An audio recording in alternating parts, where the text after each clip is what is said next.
Assalamualaikum warahmatullahi wabarakatuh. Bagaimana kabar anak-anakku sekalian? Bapak harap kita semua senantiasa diberi kesehatan dan kesempatan oleh Allah Subhanahu wa taala sehingga kita bisa senantiasa beribadah kepadanya. Baik, sebelum kita memulai pembelajaran pada pagi hari ini, kita awali dengan menetapkan niat terlebih dahulu dengan tujuan mendapatkan ridha Allah dan mendapatkan ilmu yang bermanfaat serta untuk menghilangkan kebodohan. Sebagaimana yang dijelaskan oleh Rasulullah SAW bahwasanya innamal a'malu binniyat wa innamal likulli imri'in ma nawa. Yang artinya sesungguhnya sahnya tiap-tiap perbuatan berdasarkan niatnya dan sesungguhnya seseorang hanya mendapatkan apa yang ia niati, seperti itu.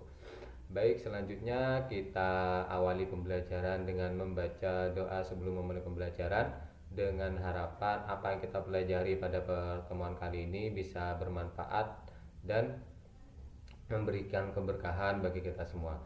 Berdoa mulai. Bismillahirrahmanirrahim. Raditu billahi rabba wa bil islami dina wa bi Muhammadin nabiyya wa rasula.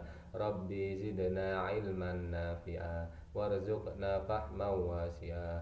Rabbi israh li sadri wa yassir li amri wahlul 'uqdatam min lisani yafqahu qawli birahmatika ya arhamar rahimin. Berdoa selesai. Baik, selanjutnya Bapak akan menjelaskan pada materi berikutnya tentang dasarnya persatuan dalam ibadah haji dan umroh.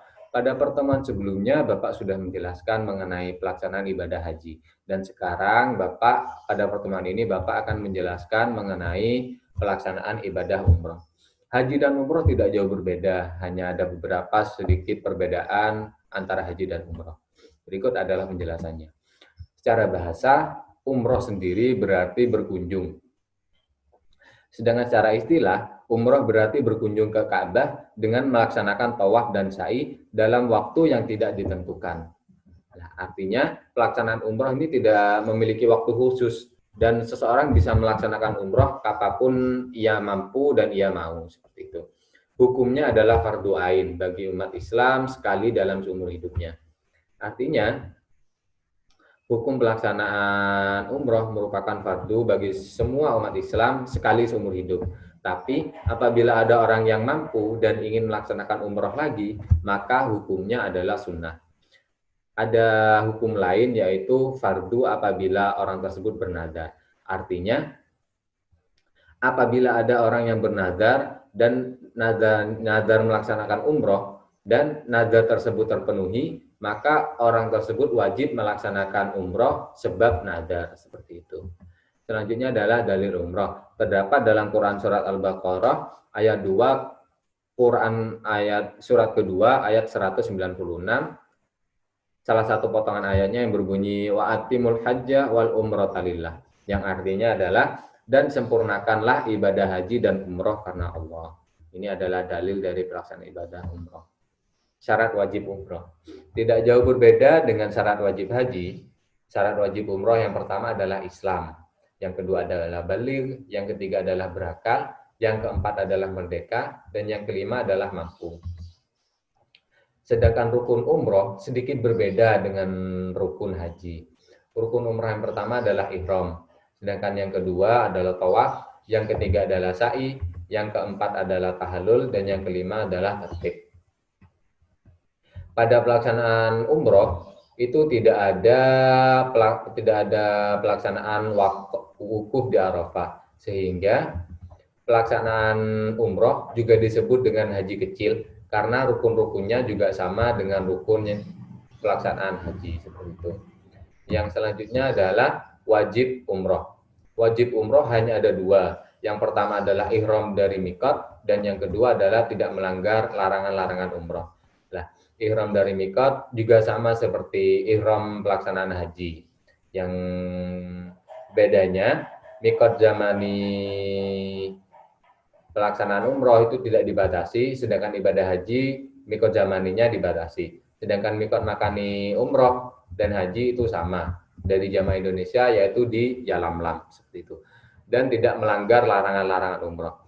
Larangan-larangan umroh tidak jauh berbeda dengan larangan-larangan haji, seperti tidak boleh memakai tutup kepala, tidak boleh memakai wangi-wangian, dan lain sebagainya. Kemudian sunnah-sunnah umroh juga sama dengan sunnah-sunnah haji, seperti memperbanyak membaca talbiyah, memperbanyak berzikir, dan berdoa setelah membaca talbiyah, sholat setelah melaksanakan tawaf, dan lain sebagainya. Itu tidak jauh berbeda dengan pelaksanaan haji. Seperti itu. Selanjutnya adalah hikmah pelaksanaan haji dan umroh. Yang pertama adalah mensyukuri nikmat yang dimiliki. Nikmat terbesar dari seseorang adalah iman dan Islam. Kita memiliki iman dan kita memiliki Islam adalah sebuah nikmat yang terbesar yang diberikan oleh Allah Subhanahu wa taala. Dan nikmat yang seseorang yang melaksanakan ibadah haji dan umroh adalah bisa pergi ke Baitullah dengan melaksanakan haji atau umroh merupakan suatu nikmat yang perlu disyukuri. Karena tidak semua orang, meskipun mereka mampu, mereka tidak berangkat ke Baitullah untuk melaksanakan haji atau umroh. Jadi bisa berangkat haji atau umroh merupakan suatu nikmat terbesar, merupakan salah satu nikmat yang besar yang perlu kita syukuri, seperti itu. Yang kedua adalah menghapus dosa, yang ketiga adalah mencucikan jiwa, yang keempat adalah melatih sifat sabar dan disiplin. Sifat sabar melaksanakan ketentuan-ketentuan umroh, sikap sabar menahan diri untuk tidak melanggar larangan-larangan umroh, dan disiplin dalam memenuhi ketentuan-ketentuan umroh atau haji yang sudah ditetapkan.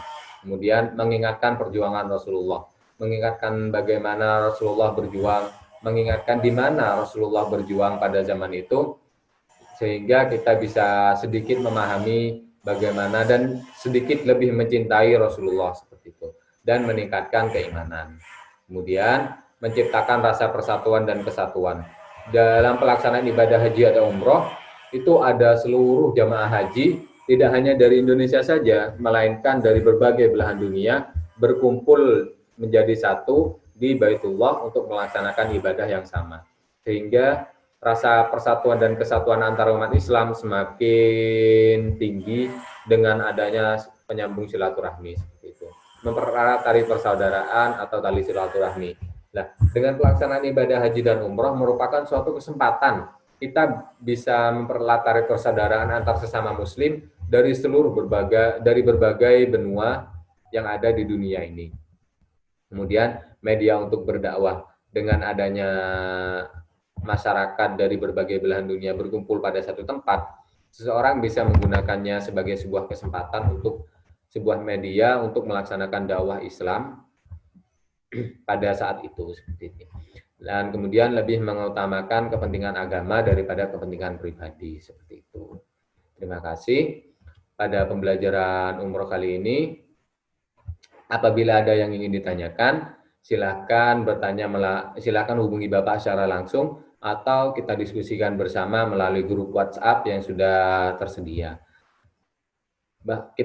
Semoga kita akhiri pembelajaran kali ini dengan membaca doa kafaratul majelis dengan harapan semoga pembelajaran yang kita laksanakan bisa memberikan keberkahan dan ilmu yang bermanfaat bagi kita semua. Berdoa mulai. Bismillahirrahmanirrahim. Subhanakallahumma wa bihamdika asyhadu an la ilaha illa anta astaghfiruka wa atubu ilaik. Walhamdulillahi rabbil alamin.